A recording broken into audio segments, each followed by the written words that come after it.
Hi, it's Dr. Doug Curtis. And you see Curtis from Dyslexic and Unstoppable. Our mission is to help dyslexics rediscover their inner power. That's right. We're on to our next question with dyslexia and ADHD. This is question 14 in our series. It says, is on the go or acts as if driven by a motor. So maybe talk about from Felix Alexander's perspective, you know, how it showed up in dyslexia. Maybe we can figure out how to differentiate it. Yeah, well, as we were preparing for this, you said an interesting thing that's what it reminds me of, is when we were doing spelling, and if you asked him to sit down straight, don't move, let's do spelling, he couldn't stop moving. Right, exactly. And then eventually I realized that if I let him go around the island in the kitchen as we're doing it, it works. You know, like it's like this energy and this need to move. Yeah.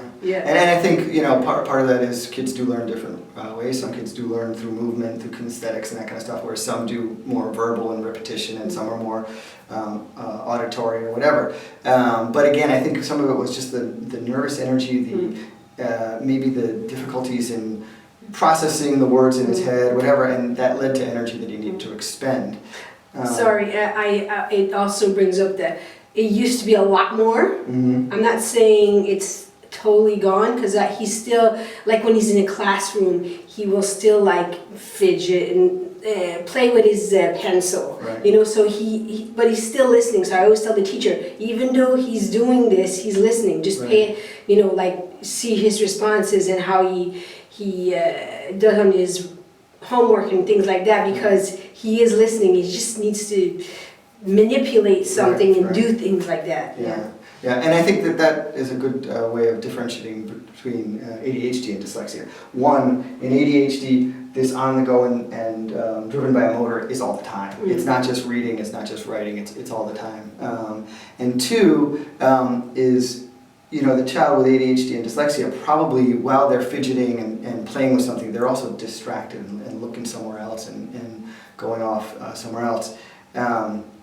And the child with dyslexia, you know, like you said, the teacher just needs to look at the child and see, is he really paying attention?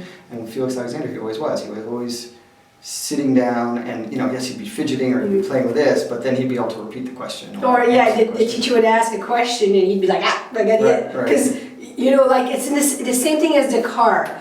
I listen to all these audiobooks in the car, and he's doing whatever, playing on his iPod or whatever it is. And then he's like, oh, what about this? Wait a minute, can you stop it? I have a question, you know, like, what does that mean? And I'm like, what? I'm like, you're not even listening. Right, but he is listening. But he is listening. Right, so I think that goes with it too. And then this third thing you said, which I think is key, is the improvement. Once his dyslexia was remediated, less, you know, it's not totally gone, but that fidgeting and that...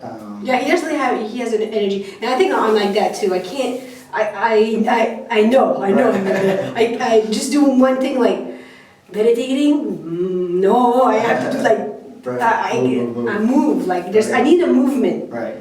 So, and you know, that should help differentiate between the ADHD and dyslexia. Also help you understand that it's never going to go away completely, but you can work around it and still be successful. Right? Yeah. So anyway, that's another one of our ADHD versus dyslexia videos. Let us know what you think. Drop us a comment below and visit www.dyslexicandunstoppable.com. Thanks a lot. Thank you.